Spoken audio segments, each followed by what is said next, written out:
This is Binod Shankar and you're listening to the Real Finance Mentor podcast from therealfinancementor.com.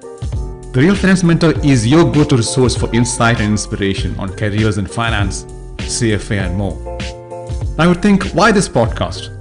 Well, my goal is to deliver insight and inspiration for your finance career by making it, one, relatable. This is not theoretical stuff. We zero in on the critical, practical issues. Number two, authentic. No bullshit, no sidestepping. The topics, guests, and questions are all from that perspective.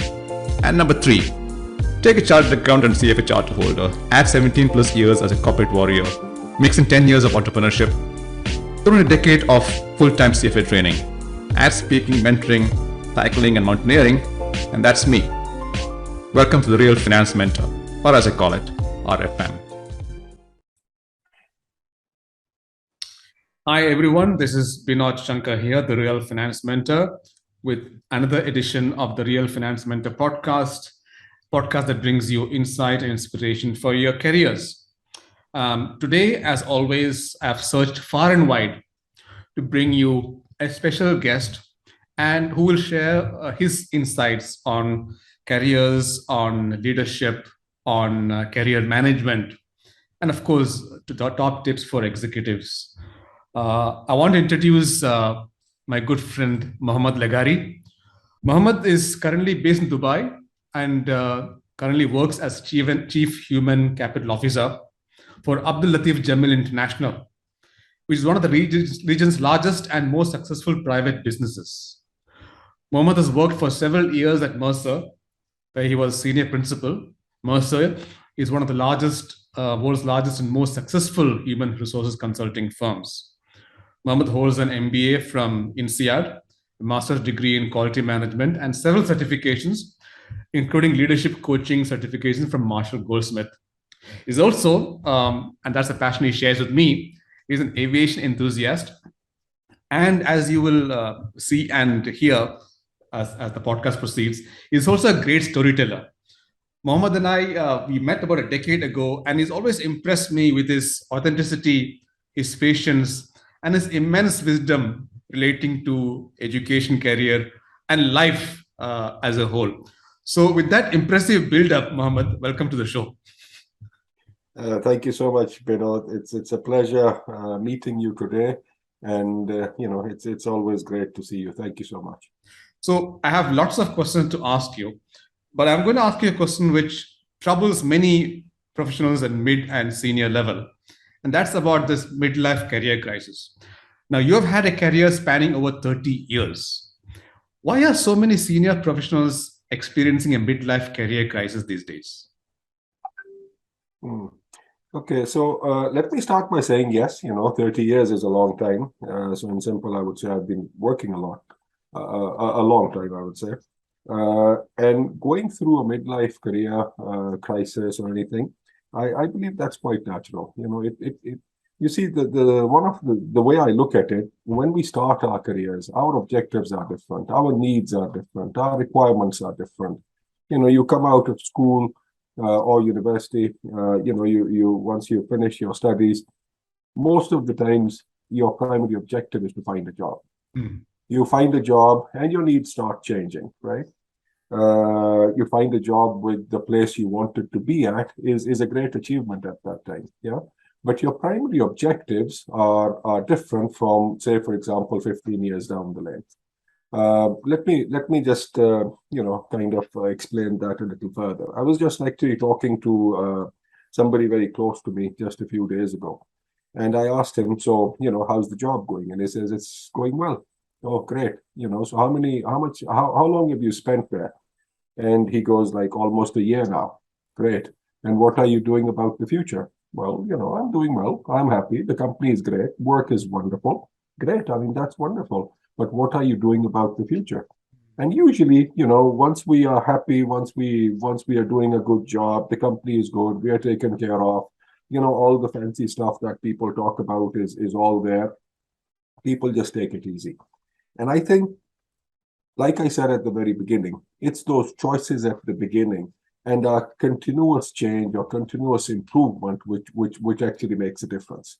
So I would say going through a midlife crisis or going through a point in your career where you may not feel as happy or as enthusiastic when you started is very natural, very normal. Okay, happens to everybody. Circumstances change, and your requirements, your needs, your expectations, your aspirations, everything changes. So it's something very normal. It's something very natural. It all depends on how you manage it or how well prepared were you for it. And I'll be more than happy, to describe and actually explain, as from an HR perspective, and myself as an HR professional, how actually careers evolve, and as we go through this discussion, how to actually look at these things, because I come across this all the time. I come across this, at different levels with different people, completely different expectations and all. So yeah, that's what I would say. Interesting. Now, I recall, when we had a call the other day, we were discussing the same topic, and you made a very interesting observation, which was that people need to be clear on their priorities and goals. But then this is easier said than done. From personal Correct. experience as well as experience in hiring and managing others, what are three ways by which you think they can, be clear about their priorities and goals? Okay. See, the way I would explain this is when you work for an organization, typically, there is a pyramid organization, right? So when you start your career, when you begin your career, you're at the lower ends of the pyramid, and the lower end of the pyramid is always broader. So what basically that means is there is more jobs and roles available to you, right? So let's say, for example, if we talk about people in finance or your finance and accounting divisions, a lot of people would join an organization, for example, as say, for example, a financial analyst or an accountant, right?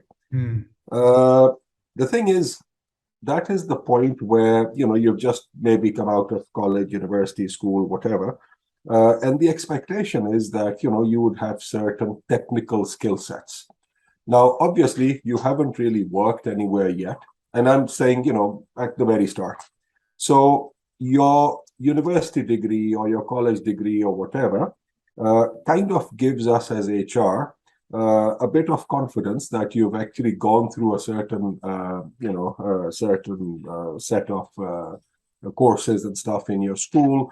That's when people would also be asking you for your transcripts, because they want to know how well did you perform. Are you somebody who actually understands these concepts and stuff? And then over time, you will be taught skill sets as you as you join the organization. And I'm sure you've heard the famous, it's repeated over and over again, that you hire people for their attitude, and skills is something which is learned on the job. So yes, that is kind of, it's kind of true, right? And usually that's why your probation periods and all are put into place, because it is expected that your behavior, your attitude, how you interact with others, the soft skills in terms of communication and this and that will be observed. And if you actually meet the expectations and I can live up to the culture of the organization, you will then be accepted, and hopefully you'll grow. Now, just like the pyramid is narrow at the top, broad at the bottom, in terms of your career and how long you stay in jobs is the other way around. So what you would and should expect is that, for example, when you're at an accountant or a finance analyst or something, let's say you'll stay in the role for a year, maybe 2 years, okay? You will progress into a senior, and then you'll become a supervisor, and then you'll become a manager, and eventually you say, for example, you become a financial controller, or maybe even a CFO or something. Job titles are interesting because it's a fancy way to keep people happy. That's the way I look at them. But the interesting thing is, as you grow in your organization, the expectations change from just simple technical skill sets to other competencies. For example, there is certain behavioral competencies which you're expected to display. There are certain leadership competencies which you're expected to display. And on top of that, yes, you're also expected to learn in terms of developing your skill sets. So the expectation is that you will grow, right? And growth would be in all of these areas. I'll give you another very simple example. I've actually seen people coming up with these fancy programs. We are bringing these new people in, we are putting them on some sort of a training and development program. And then when I see some of them, and for example, I see that they will spend a few months on leadership development. My question is, these, I mean, if I can call them kids or little children, okay, what is the point of taking them to a leadership module, right? Because this is something which they will probably have to display very, after a few years in their career. Right now, yes, your soft skills, you are able to communicate well, you're able to work with others, for example, you become a team player. Yes, I mean, that makes a lot of sense, right? So again, as we grow in our careers, the expectation, like I said, keeps on getting more and more. And this is also one of the reasons why the expectation is that you'll stay longer in a role as you go up the ladder. So in simple, what I'm saying is an accountant, maybe after a year, 2 years, should expect, some sort of growth, not only a salary increment, but also a growth in terms of job title and responsibilities. But when you're a finance manager, if you're a finance manager for 5 years or 7 years, that's perfectly fine. I mean, that's the expectation is that this is when you're leading others. This is when, there's a very interesting book, The Leadership Pipeline. It's based actually on the GE model of leadership development, okay, where they actually, create a zigzag model of how you progress through your career. So you are an individual contributor. You go into a supervisory or managerial role where you get stuff from others done, right? And then you go into the next level where you get stuff from those who then get it done from others, So you keep on growing. So interestingly, if we understand that, and if we actually prepare for that, that is how we can, number one, get over or be prepared when the stage comes when, some people might actually be facing a midlife crisis. And like that example, which I was talking about earlier on. So, for example, if you're happy in what you're doing and you're very comfortable with what you're doing, say, for example, after 3 years, you go to your organization and you say, well, I've been here 3 years, I expect a promotion or something, right? They could turn around and say, well, you're doing the same thing over and over again, right? What new have you learned? What is it that you bring to the table that we should take you to the next level? If the expectation is tenure-based, to me, it's probably like maybe the first step, the second step, but after that, unless I see something, unless there is a reason for you to be at the next level, why would you do that, right? So I think it's, it's all about how we actually face these challenges and how we prepare for these challenges. And, unless there is the discipline, there is the determination to actually move ahead, okay, some people could be lucky, but in general, those who can actually display growth in terms of their skill set, in terms of their behavior, in terms of their leadership abilities, eventually will hit the, if I can call it, the glass ceiling very quickly in that.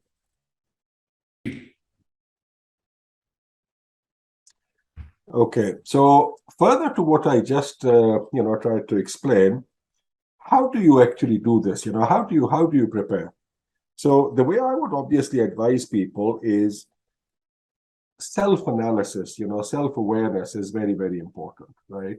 You have to analyze your own strengths and weaknesses yourself, and nobody knows you better than you yourself, right?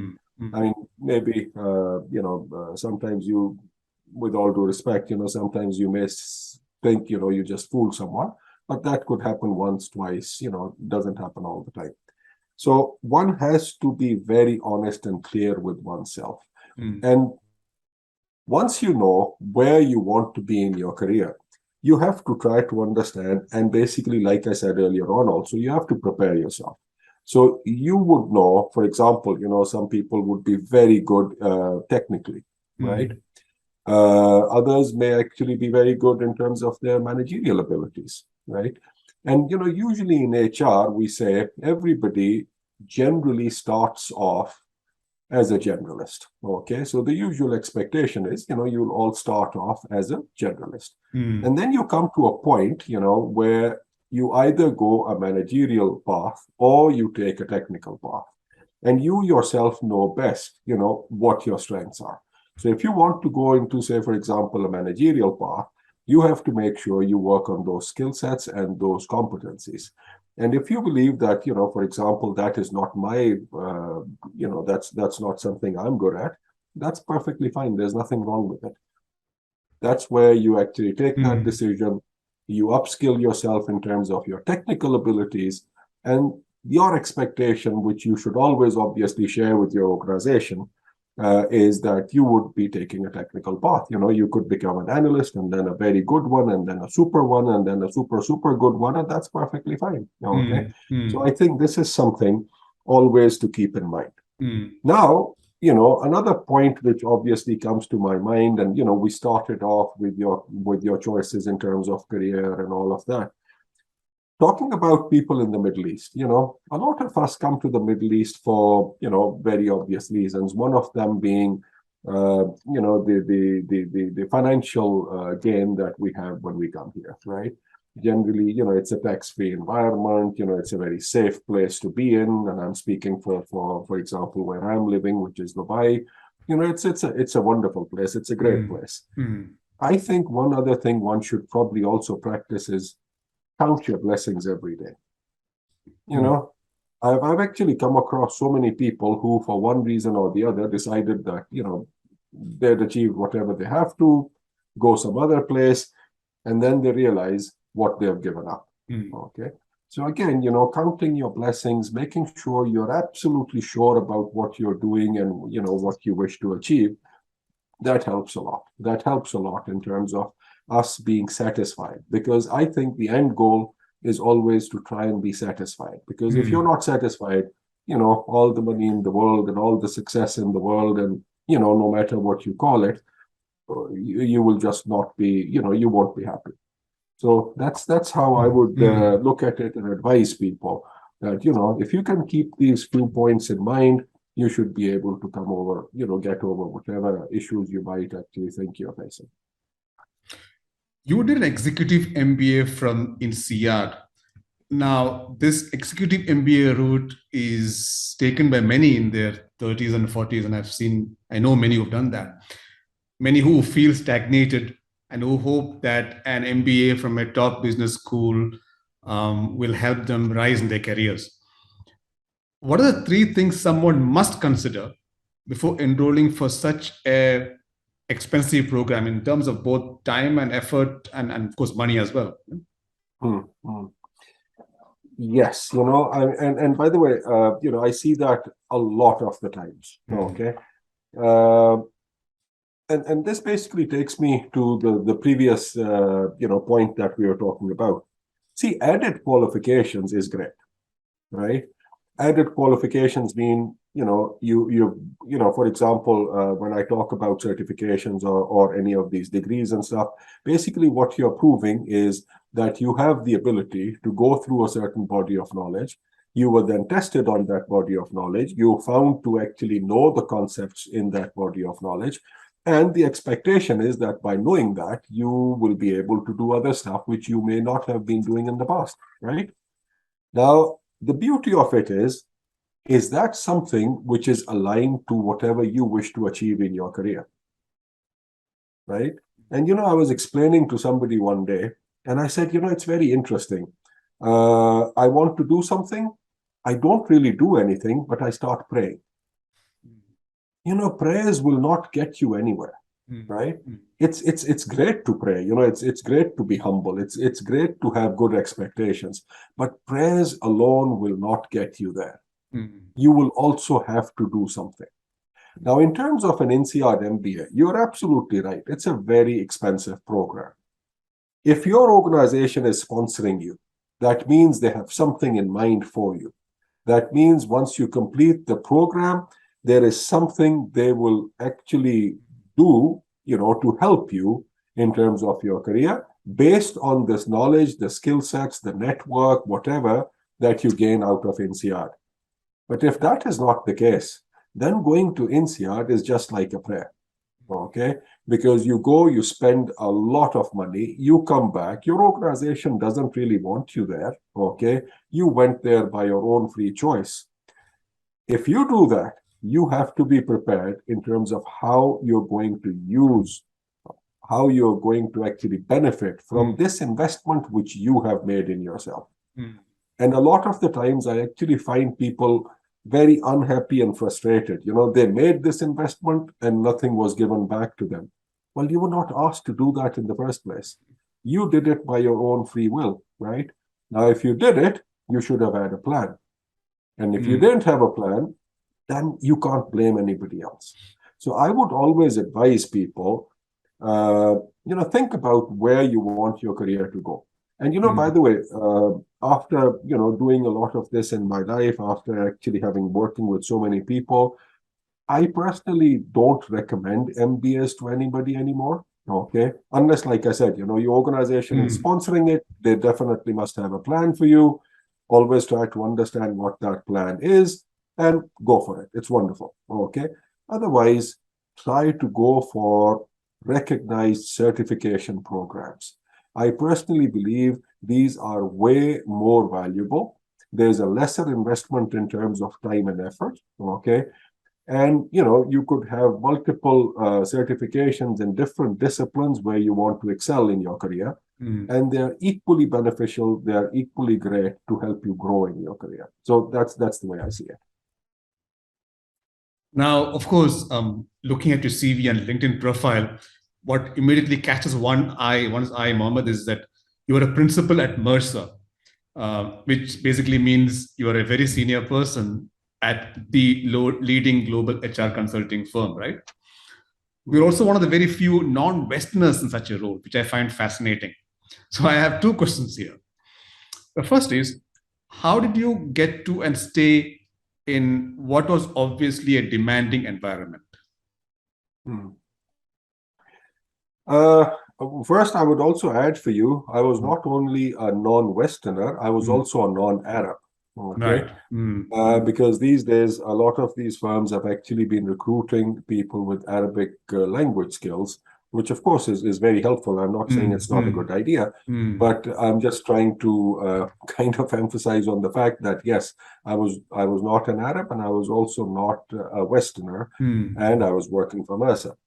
Now, what I'd say about it is, number one, Mercer and organizations similar to Mercer, number one, I have seen they are amazing at spotting and nurturing talent. I mean, these are great places to work. And these are great places, honestly, to learn. Okay. I used to tell my friends, when I was at Mercer, that your learning curve at Mercer just basically becomes so steep. You come across so many in terms of people, in terms of projects, in terms of different work environments. Mercer is simply an amazing opportunity which I had in my career. Like I said earlier on, I honestly don't know what they thought when they actually brought me on board, but I can actually tell you about what I did when I was at Mercer. When we started off, when I joined Mercer, Mercer had just recently established their offices here in the Middle East. We weren't very well known yet in the Middle East. But I can tell you honestly that within a few years, okay, and I would say roughly within like 2 years, we were a name which was very well recognized in the market. I mean, Mercer, yes, is a global brand. Yes, Mercer is, it's a very well-known organization around the world. But over here in the Middle East, it was still not that well known, right? We, meaning myself and a few other colleagues, who started, basically the Mercer office over here, we really worked very hard, and we created a name for ourselves. I mean, we became one of the go-to organizations when somebody wanted to do anything in HR. And I personally, because I was basically leading the rewards business, and that happened to be the biggest business at the time for Mercer in this region. I can honestly tell you, I was one of the highest revenue earning principals in the whole of the EMEA region. Okay, in the consulting side. And trust me, there's so many amazing and interesting projects that we did while we were at Mercer. So yeah, in terms of how I stayed there, yes, I mean, one has to be very client focused. One has to be very client centric. One has to, consulting is not easy. Consulting is, like I said, it's a changing environment all the time. There's new people, new projects, new things that you're doing all the time. Different people require you to come in and find solutions to issues that they would be having. And there isn't a one size fits all, right? So you have to work with them. You have to partner with them. You actually have to respect them to be able to deliver something which will benefit them. So yeah, it was honestly an amazing journey. To this day, I remember the time I spent at Mercer.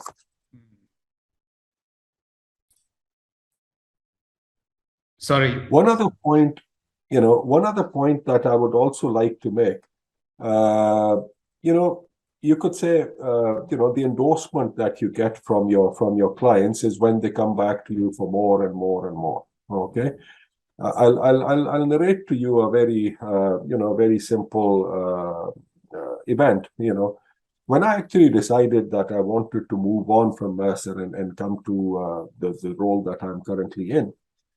They actually, they kind of, they were very kind, and they hosted a little event, a farewell event for me. And I remember our market leader, for EMEA, he actually wanted to come and join that event. And he was there, and he actually, looked around, asked everybody, so what is it that you have learned from Muhammad?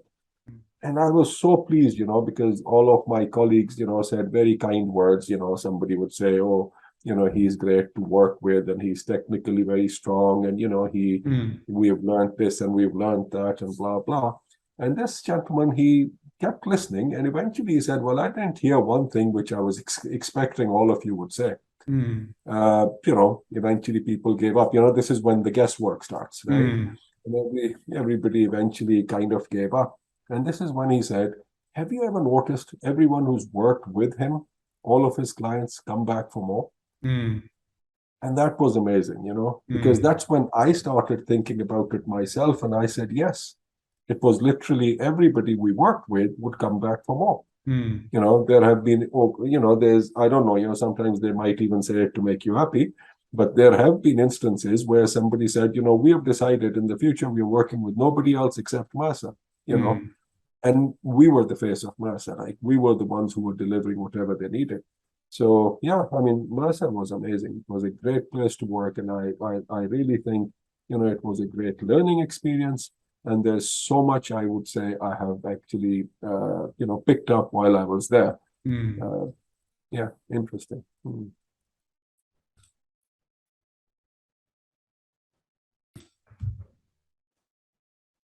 So my second question to you, Mohammed, since you spend a lot of time in HR consulting in the region, is what are the three most important things that you learned about the practice of human resources in this region? Because each region has its peculiarities.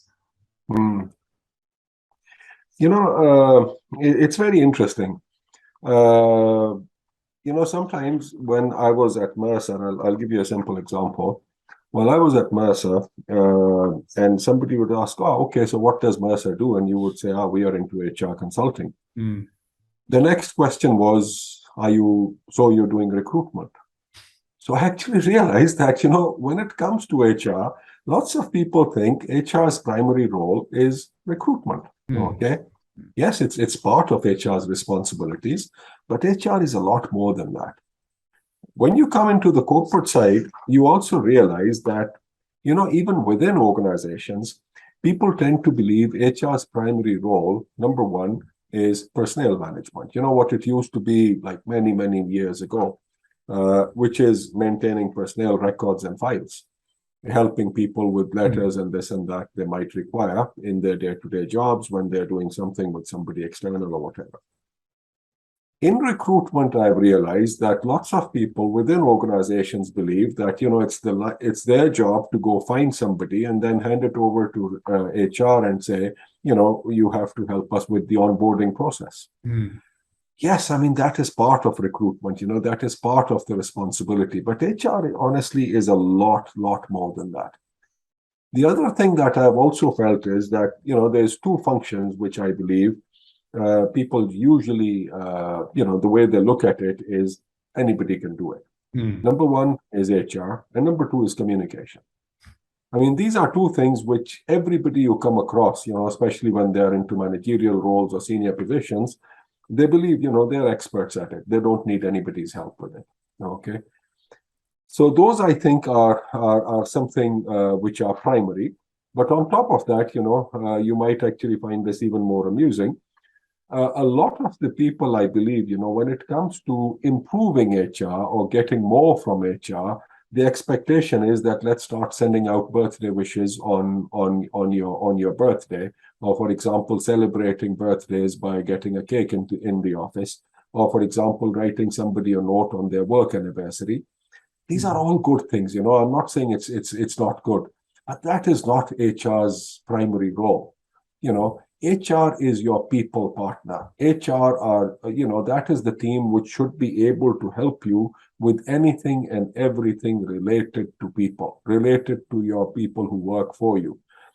Sometimes, you know, I'll tell you, within my own team, you know, people would use terms, for example, as in, we have to get this and we have to get that done, and then it has to come to HR for approval. And I always tell them, listen, HR is not the personnel police. It doesn't have to come to HR for approval.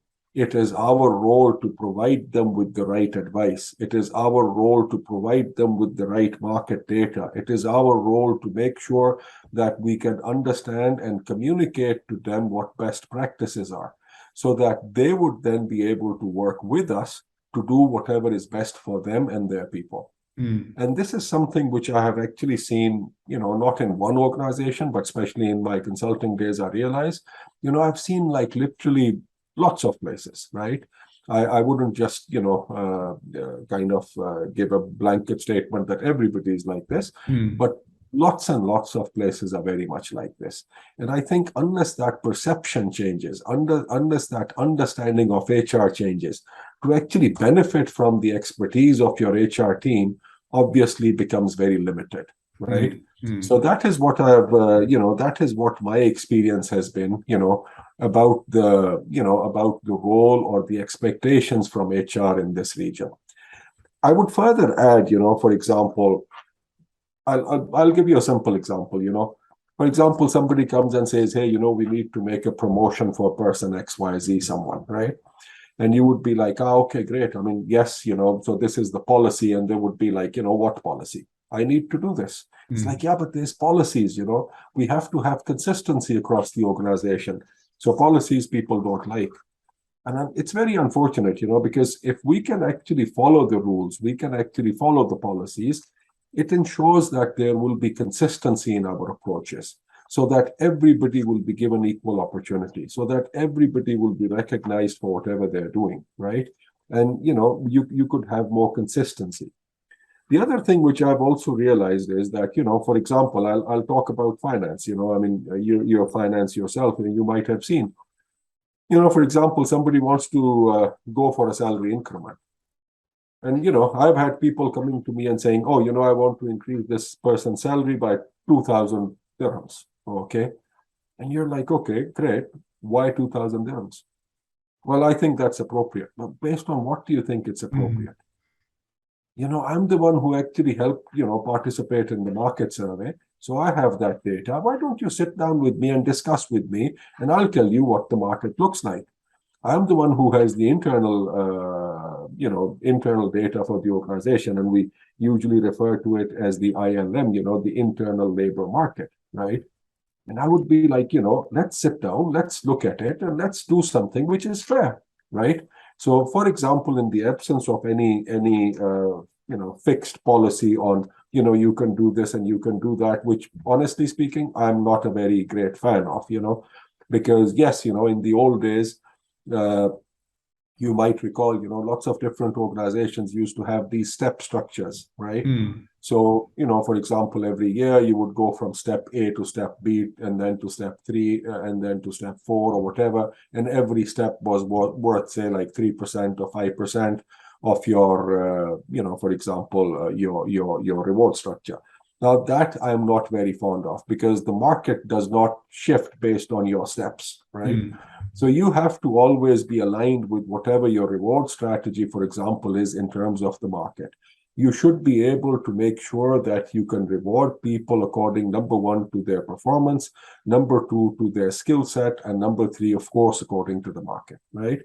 And these are things which, unfortunately, you do not see in lots of organizations. And this is why, the best you can make, for example, from your HR people, is to actually respect what they have and actually to work with them. They are your business partners. They are in it together. If you do well, for example, in sales or in marketing or somewhere else, everybody will do well, right? So it is in HR's interest also to work with them, to actually support them, to understand their requirements, to understand their needs. So it's always a two-way street. But the general perception in the region, because that's what you asked, the general perception about HR, it just revolves around the recruitment function, the onboarding function, for example, or the personnel management function. It's very unfortunate, but that's what I saw. A very relevant, interesting question to me, because 15 years ago, when I was a finance director, that was when I first heard the term strategic HR. And someone who was a qualified, experienced HR professional explained to me that, visa and medical and recruitment and onboarding is not what HR should be primarily focused on. So ever since then, I've been very fascinated by why HR focuses on that. But now I understand that is largely due to the composition of the workforce in the region, which you and I talked about some time ago. But nevertheless, I think it is changing, hopefully for the better. I'll add to that, Vinod. For example, when you talk about strategic HR, right? You see, and one of the reasons why HR should be there when you're actually developing your strategy. Say, for example, your organization or any organization. I mean, let's take any organization. Say, for example, you're selling, say, 10,000 units of something called X, right? You're expecting that in, say, for example, in 5 years' time, you will be selling 50,000 units. 50,000 units means you will probably need more people. You will probably need more managers. You will probably need more tools. You will probably, there's so many other things that you might need in order to achieve that objective. And in order to do that, if you don't actually have HR around with you, how are you going to ensure that the right number of people will be there, the right number of skill sets will be there, the right number, of, for example, tools would be available so that people will be able to perform and get to where you want the organization to go. Sometimes organizations are diversifying. So for example, you were in something called X, now you're going to also start doing Y, which is a completely different, say, for example, it's a different industry. How are you going to get ready for it? I mean, do you want to go every time and get external assistance for everything you're going to do? Why not think strategically? Why not start building today for where you're going to be tomorrow, right? And this is why the role of HR, because, end of the day, whatever we do, our people definitely become or always are our biggest assets. The right people at the right place with the right skill sets, with the right attitude, that is what matters. For example, in terms of our organization, we are supposed to be one of the largest distributors of an automotive brand globally, right? When people come into our showrooms, if we have happy people there, if we have people who are motivated, if we, if they have all the right skill sets, naturally it helps them to sell more. Naturally, it helps them to, connect more with our clients. And if we don't do that, the product might still sell, but it won't probably achieve the potential it has, right? So people are so important to any organization. And if HR can actually, if HR is actually given the right opportunities to support your strategic initiatives, that is what strategic HR is all about. You hopefully will be able to do that for much less. If I add another example to that, that point around recruitment, you can easily go to a recruitment firm and they will charge you an arm and a leg, for your recruitment. If you build that within your organization, imagine how much you can actually save. Because when your HR is looking for people, they understand the culture of the organization better than your external support, right?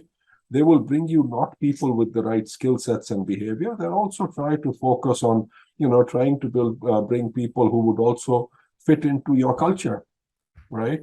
I mean, nobody usually, very unfortunate, but generally people don't even think about a bad hire, and, sometimes, you have all these analytics in place, like, somebody came in and stayed with the organization for less than 6 months and then went away.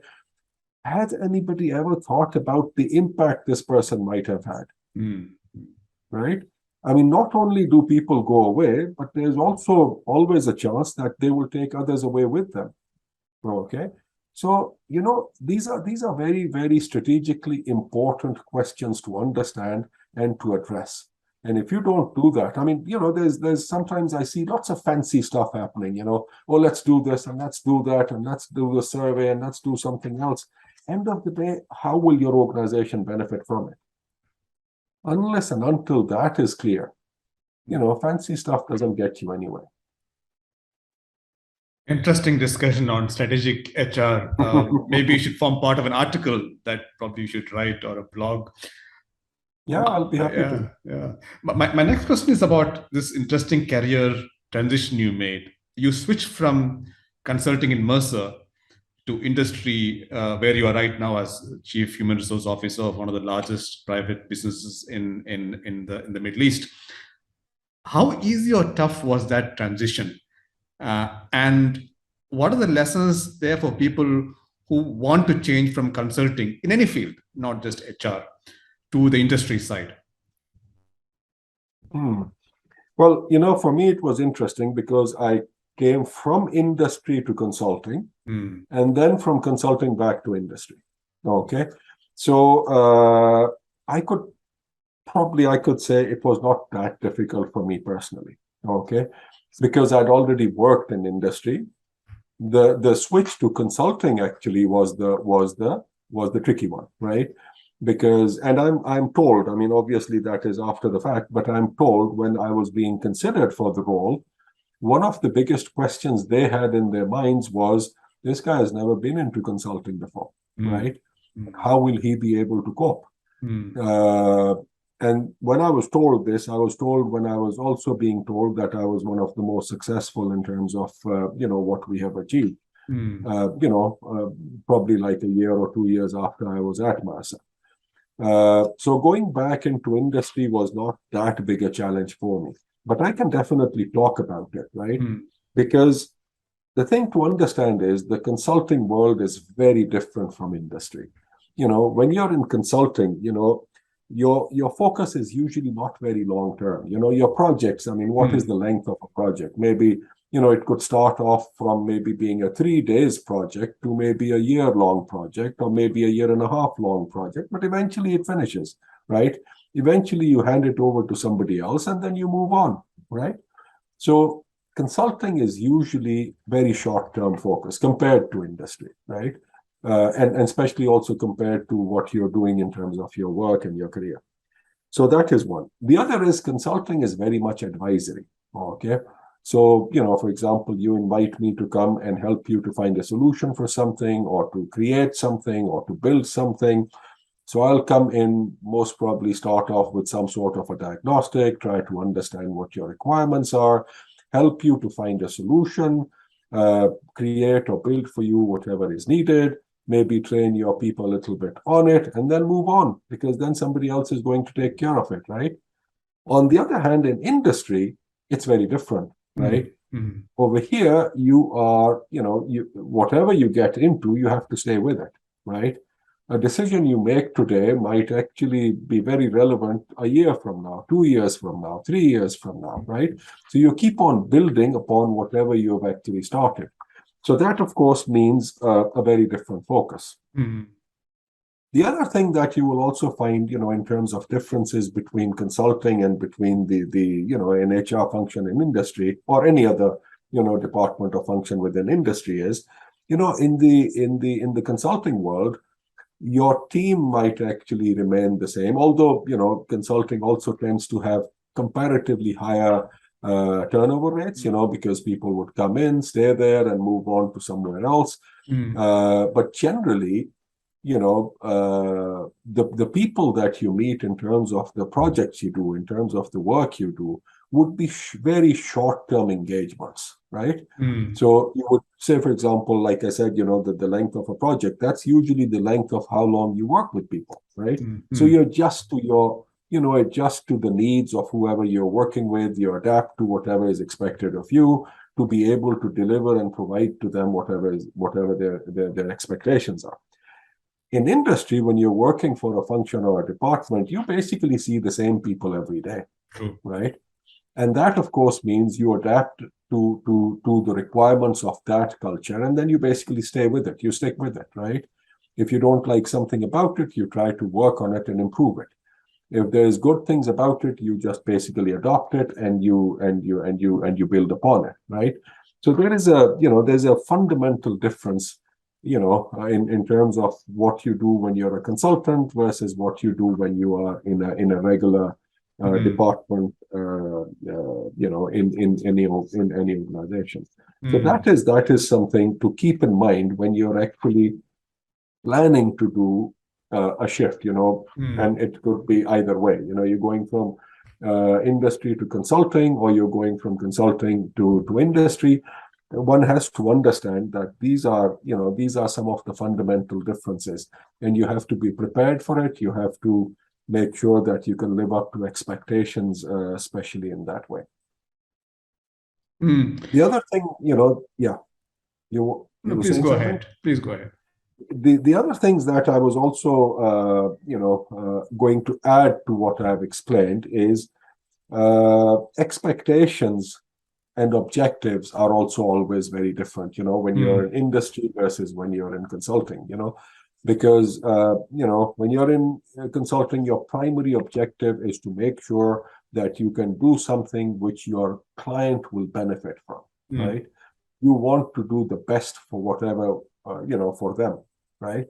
You will work long hours, you will go the extra mile, you'll do whatever is needed to make sure they can achieve what they engaged you for, right? When you're, in industry, things are a bit different, because now your focus usually is your internal clients. And majority of the time, since you work with them, if you've been there long enough, since you work with them all the time, you are pretty aware of the culture. You're pretty aware of the expectations, right? Whereas, in consulting, it's usually, it's somebody new all the time, right? So you have to make an extra effort, because, cultures are different, organizational cultures are different, and as a result, expectations are different, okay? Similarly, also talk about work pressure, right? Consulting deadlines are usually very, very, they're very strict. And for example, I used to tell my friends, especially when I was at Mercer, based out of Dubai, having a majority of our clients, all over the GCC region. If you take a flight from here to Bahrain, for example, it's only a 50 minutes flight, but it is international travel, right? So you have to go through all of those, the the steps of, for international travel. You go through immigration and you go through security checks and you have to wait in airport queues and you have to wait in airport lounges and blah, blah, which is stressful, right? I remember once, getting onto a flight probably like 5 or 5:30 in the morning from Dubai going to Muscat, spending the whole day in Muscat, taking a flight from there at 9 o'clock in the evening, flying to Riyadh in Saudi Arabia, arriving in Riyadh, sometime after midnight, going to the hotel, probably reaching there, say like 2 o'clock in the morning, and then getting ready and be ready, 7 o'clock breakfast, 7:30 you leave for the client, 8 o'clock you're at the client site. Imagine, how stressful that is. But also understand that your client doesn't know what you just went through. He is paying for it. He expects you to be sharp and ready to deliver, right? And that's an obligation. I mean, you have to make sure you're at your best behavior. You are, you will deliver according to their expectations. So that kind of pressure also takes a lot of toll, in terms of your health, in terms of your work-life balance and all. Compare that with a regular job where I come at 9 o'clock in the morning, leave at 5 in the evening. Sometimes maybe I'm working late, I'm going 7 in the evening. I mean, it's just 2 extra hours, right? So, that of course makes a big difference in terms of your work-life balance, in terms of, and that's why I say consulting takes its toll, and if you are client-centric, if you want to deliver upon expectations, you really have to be very disciplined, because otherwise then, you will start getting, you'll start getting affected. Yeah. So for somebody who plans to go into consulting, this might be something to keep in mind. On top of that, I think there's also a very different mindset, when it comes to industry versus consulting. Okay. The reason I say is, for example, you're going to a regular job, the people around you are all well known to you. Say, for example, today I come to work and, for some reason or the other, I'm not feeling very well. I'll talk to my colleagues and say, hey, listen, can we do this tomorrow? And people will be fine, right? Let's do it tomorrow, right? It doesn't work like that in consulting, right? I mean, you could ask your client, and most of the times I think they're very gracious, they're very kind. But again, they have deadlines to meet. And you have to find ways on ensuring that those deadlines are met, right? So again, different mindset, different kinds of pressure, different kinds of objective, different kinds of expectations. And that's why I say consulting and industry is just two different worlds. And one has to be, unless you have it in you, consulting can be quite a tough job. Now, I turn to a favorite topic of mine, which is upskilling and leadership specifically. You have worked with many leaders, both in your previous role in consulting, where you obviously have blazed with leaders within Mercer as well as leaders in your client space. And now, of course, as CHRO of a large local group, you're dealing with leaders all the time across different time zones, as you explained to me. Now, I have seen, and you have seen, many managers who stay at manager level and never proceed to the next level of leadership. Finance managers who never become finance directors, HR managers who never become CHROs, etc., etc. What do you think are the 3 things that prevent managers from stepping up to leadership? Very interesting. Usually, and there's a very interesting saying around that.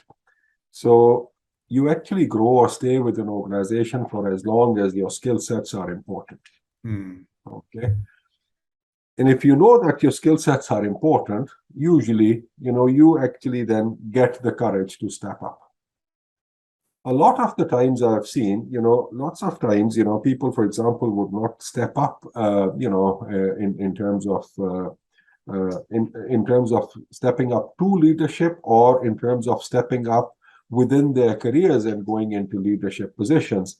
And usually I say, the one of the primary reasons is courage, determination, and knowledge. And when I talk about knowledge, I mean skills and the right competencies. Because if you have them, there's no stopping you. Right. Interestingly, I'll share with you in terms of my own career, right? So, like I said, I've moved from corporate, gone into consulting, and then gone back into corporate. Hmm. I've actually, I could say, my experience has been that unless you actually want to, unless you take risk, let me put it this way, okay? Unless you're willing to take risk, unless you're willing to actually go into a different environment, which may not be in your comfort zone, right? The probability of succeeding or growing obviously becomes much less, okay? So a lot of the times, for example, I've seen, people going into their comfort zone and, for example, avoiding any form of conflict. Now, the thing is, conflict is not always bad, okay? Because as long as you can make sure that any form of conflict or any form of disagreement, okay, is addressed objectively, and you have good reasons to actually get into that, I mean, there's no stopping you, right? Okay. On top of that, sometimes, people would not step up to management, or sometimes people would not do something because they already know their own weaknesses. Okay. And as a result of where, they just want to avoid any form of exposure. Things are going, let it go. Why do anything? It's very unfortunate, huh? But it does happen a lot of the times. Similarly, for example, in terms of working with senior managers or your supervisors or someone, they just don't, they don't feel like, for example, upsetting somebody or getting into someone's bad books or whatever, right? So that again stops people, from doing things that would otherwise be very, very necessary, right? So again, I think this is another area which stops people from actually doing the right things at the right time.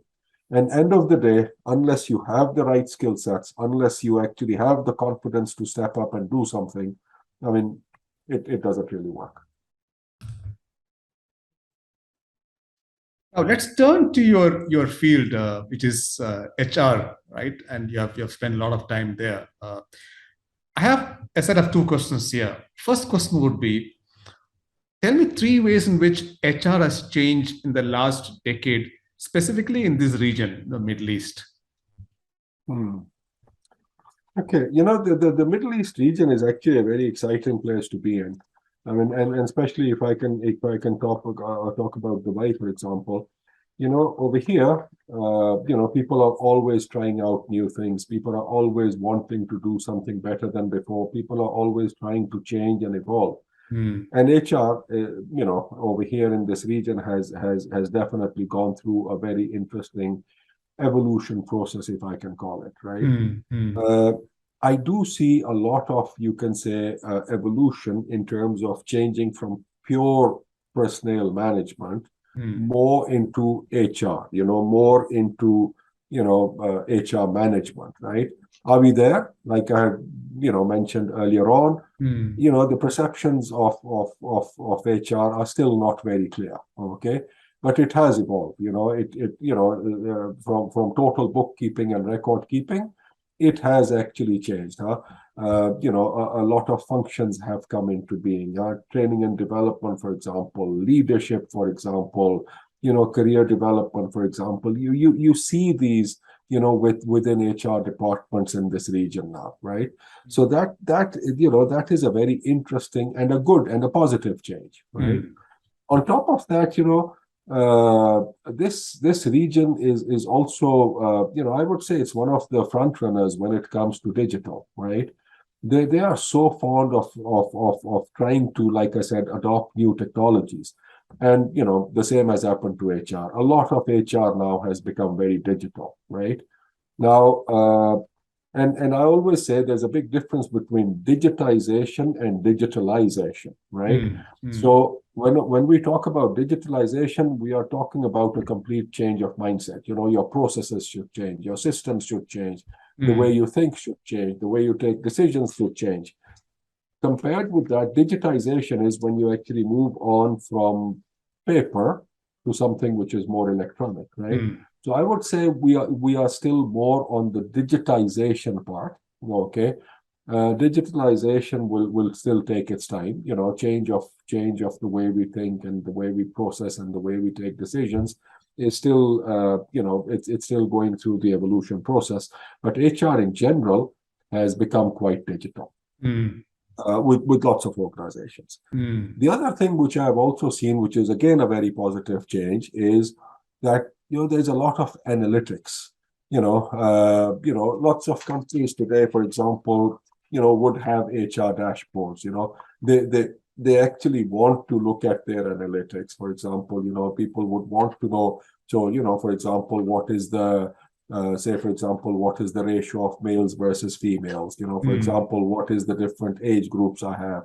What are my turnover ratios like? So there is a lot of analytics which has started happening in HR, which is again something good because it helps management in taking the right decisions. So this is something which I've seen happening a lot in lots of companies in this region, and it's getting better and better by the day. Talking about HR again in the region, what are the 3 key changes you see happening over the next decade, Mohammed? Okay, now that's a very interesting question, because evolution is happening all over us. The requirements of the people are changing, organizations are changing, the way we used to work is changing. I mean, just think about it. Before the pandemic, how many of us would actually work from home? Everybody would come to work every day, right? During the pandemic, usually everybody was working from home. So, like I said, the needs of the workforce are changing, and people are actually adapting to the work from home model or some sort of a hybrid model. The expectations of the workforce are changing, right? We talk about the millennials a lot, for example, these days, and the difference between them and Gen X and Gen Z and all of these people. And it's actually very true. The expectations, the environment around them is so different.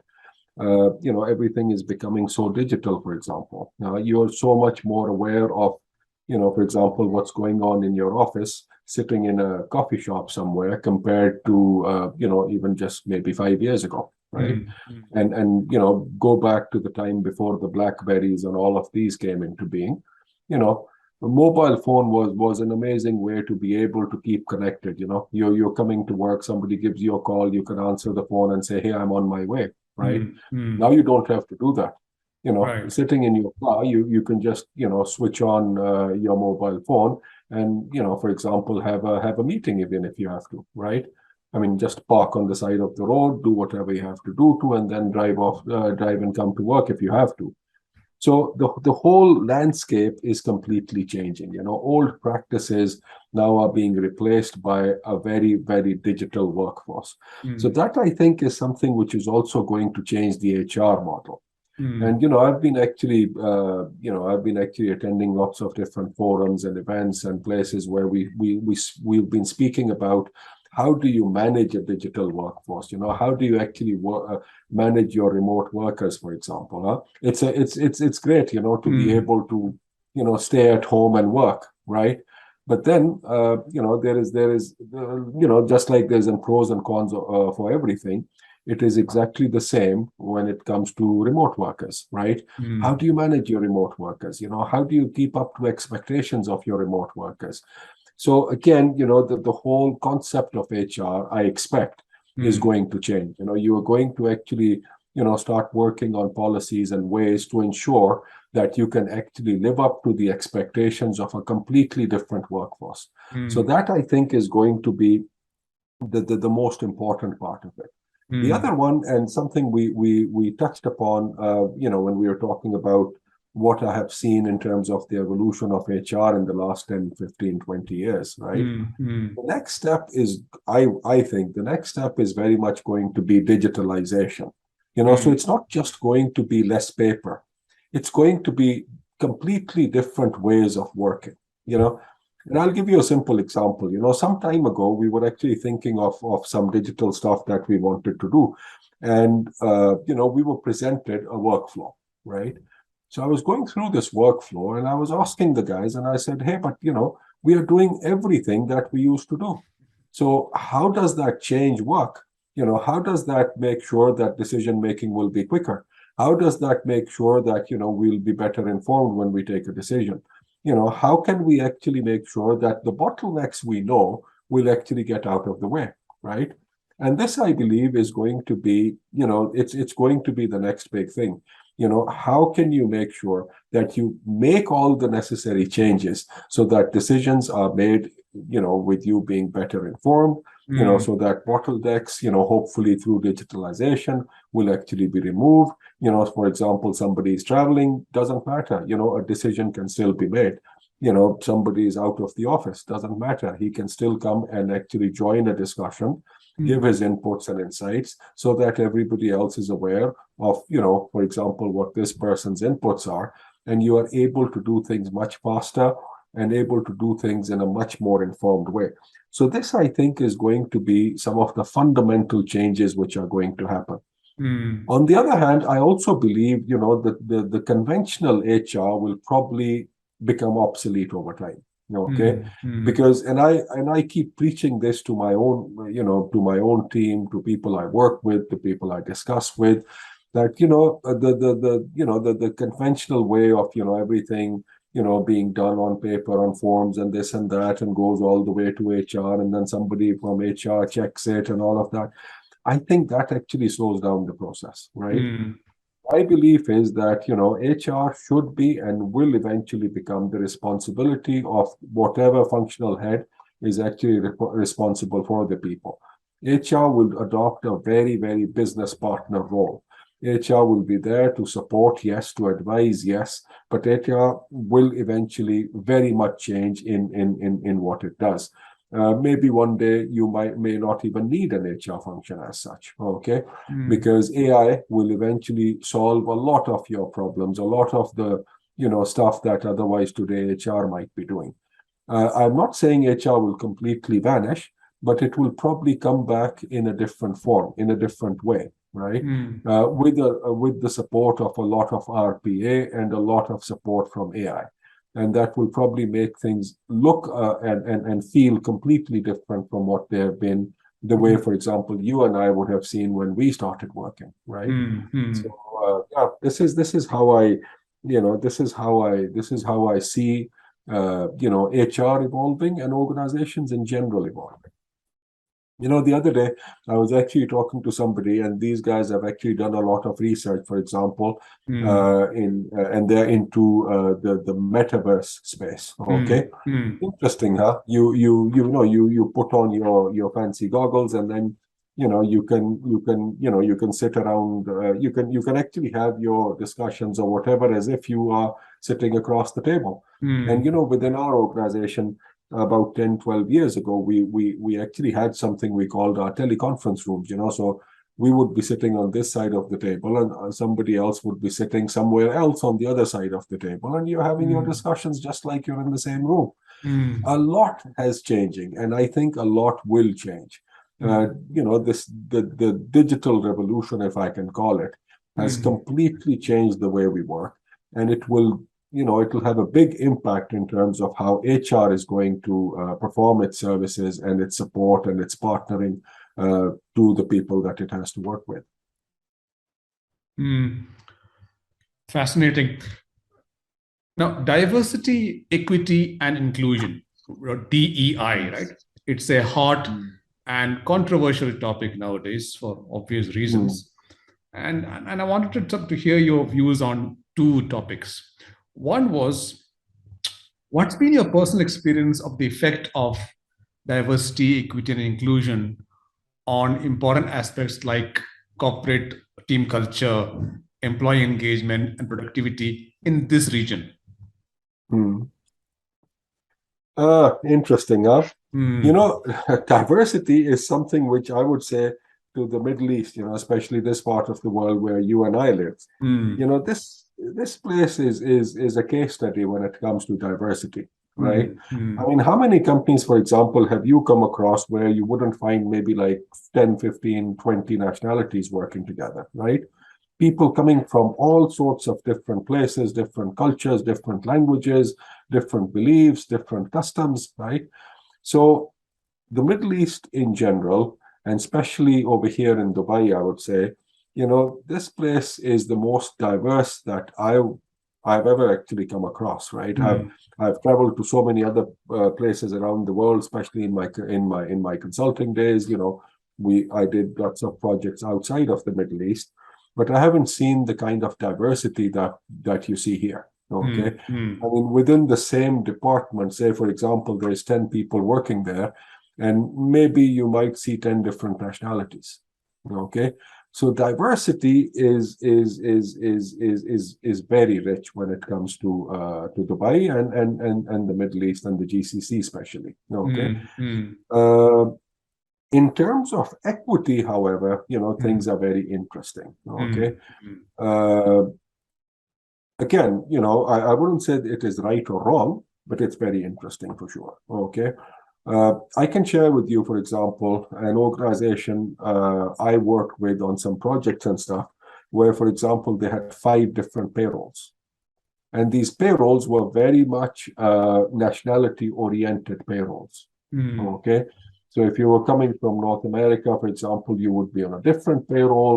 If you were coming from the Indian subcontinent, you would be on a different payroll. If you were coming from somewhere in the Far East, you would be on a different payroll, So that by itself, was to me, it was kind of like, but why? Right? And I'm sure there was good reasons to it. So it's not like it was wrong, but it was part of the evolution process. And when I shared this with somebody and I said, well, I came across this and I was very surprised. And he said, well, don't be, because this person was working on a project with somebody else and they had 13 payrolls. Okay. So imagine, right? Now I think things have changed a lot, okay, especially over here, I've been out of consulting for many years, so I haven't really seen it. But I do talk to friends who are working, as consultants and with different organizations. I think now it's completely different.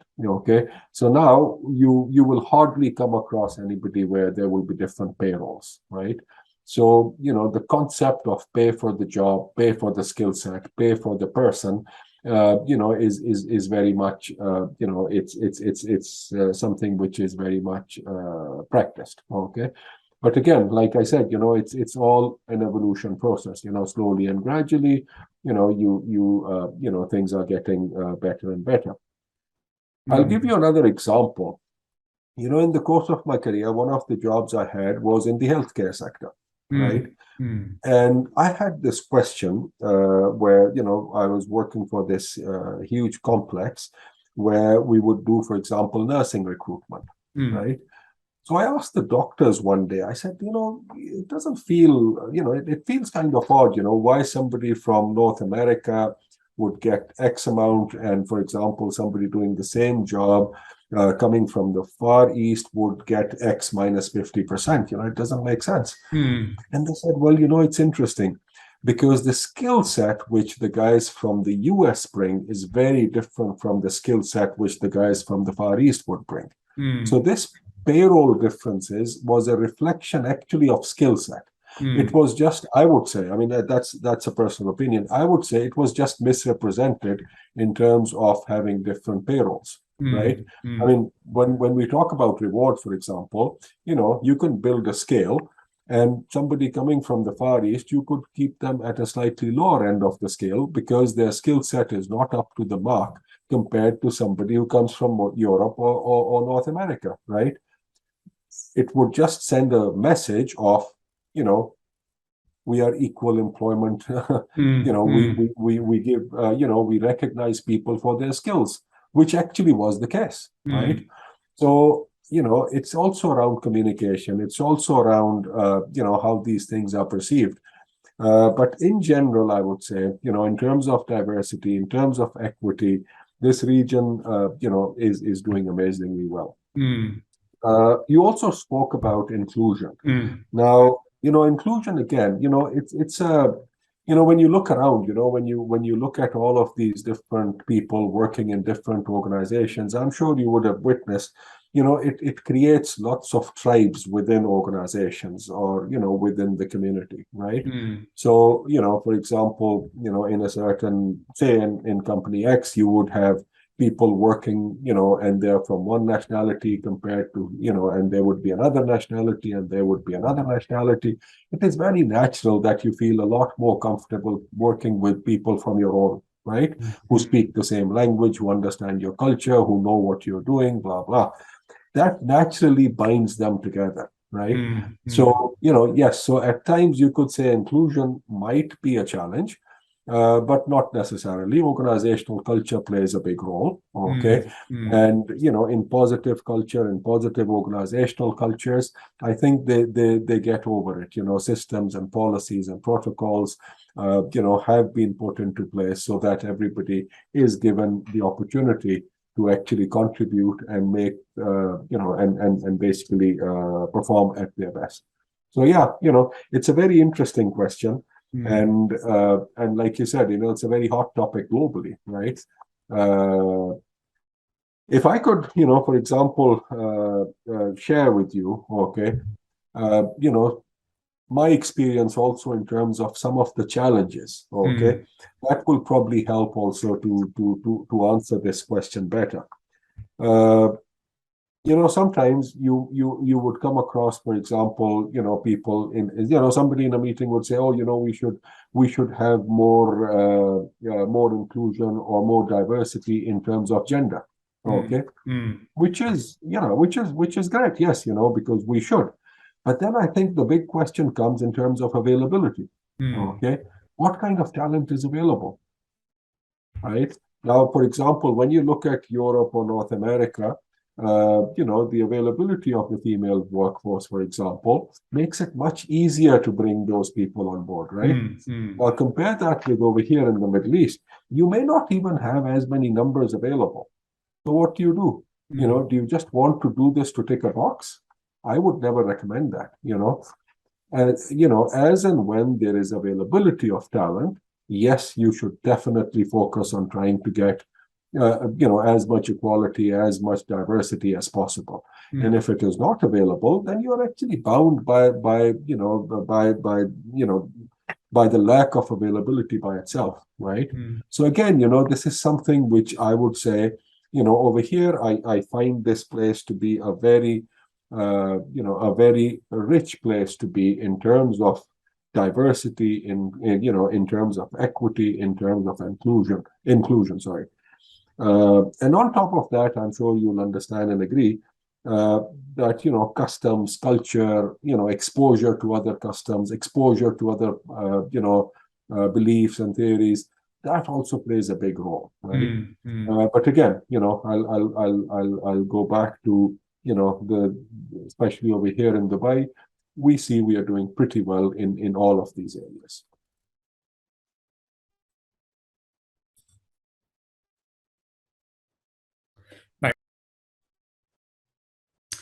So, of course, there's a point every interview where we need to wrap up, and there's been an interesting one. And towards the end, I always like to ask my guests, what is their top tips? And I'm going to ask you the same question, Mohammed, based on your experience, in corporate, in consulting, in in advising, and as well as in leading people. What are the 3 top career tips you would give a senior executive who is either in leadership or aspiring to leadership? Very interesting. Thank you, Vinod. I would actually start by quoting for you my school motto, the motto of the school that I went to. And it was perseverance commands success. It's very interesting, right? Because you have to work hard and you have to be consistent. So for anybody, aspiring for anything in life, actually, not just a leadership role or not just to grow in their careers, I think what is most important is that we have to set realistic goals and we have to remain consistent. And, it's so important. I was reading about a friend the other day and, how, for example, disciplined he was in life. And he mentioned that, for example, he reads 2 hours every day. one of the most important things, which I have come across is, people who read, people who actually spend some time on their self-development end up actually being the most knowledgeable. And the ones who are most knowledgeable usually tend to grow faster, usually tend to go into positions which are, more responsibility in terms of their positions, right? So I think one of the most important things in life is to have realistic goals and also to remain consistent and be very disciplined. So that is number one. On top of that, you see, the thing is, I can keep on growing myself. But, as I'm sure you would have heard and read, all of us, at the beginning of our careers, we start off when we are dependent and we need help from others, right? And then we learn and we become better at what we do. And that is when we become independent, so I can do whatever I have to do. I don't need anybody's help anymore. We then transition into the phase where we become interdependent. So what I do affects others, right? At the same time, I have to get things done through others, right? I sometimes come across people and, for example, I would say, hey, but, I have to get A and B and C done. And why is it taking so long? And you would hear this person saying, I have to do this and I have to do this and I have to do that, right? I'm like, yeah, but why don't you delegate it to somebody and get it done? Or because, they won't do it right and I would have to redo it myself. The thing is, you have to allow them the opportunity to make a mistake. It's okay. There's no harm making a mistake. Our jobs as leaders is to make sure that others can grow. Our jobs as leaders is to make sure that we can help other people do what we may have done many years ago, right? I mean, it's a process where you have to help others grow. You have to delegate to them. You have to work through them. You can't do everything by yourself. Just because you can do a few things doesn't really mean that you can do everything in the first place, right? And my opinion may not always be the best opinion, right? So I have to listen to others. I have to work through them. I have to work with them, and I have to help them grow in their careers. So this is something else which I think we all as leaders and managers or whatever have to keep in mind. The worst part is, what I've seen a lot of the times is leaders, tend, and I've seen this a lot over here, leaders tend not to make way for other people. It's always, like I said, it's always helpful to let them grow, but it's also very helpful, to make way for others to grow, right? So it's not like everybody has to keep on, you have to be at the top and basically, stop others from growing, right? So again, when it is your time to finish and go home, you should do that, right? I've actually seen people, especially over here, you're 65 years old and you still want to keep on working. It's like, come on, you've done your bit, you've played your innings. Let somebody else come onto the pitch now. Let them also play their innings. Don't block them from growth. Don't block them from opportunity. So that again is something which I always tend to tell people that, play your innings, play it well. Okay, do your best while you're there.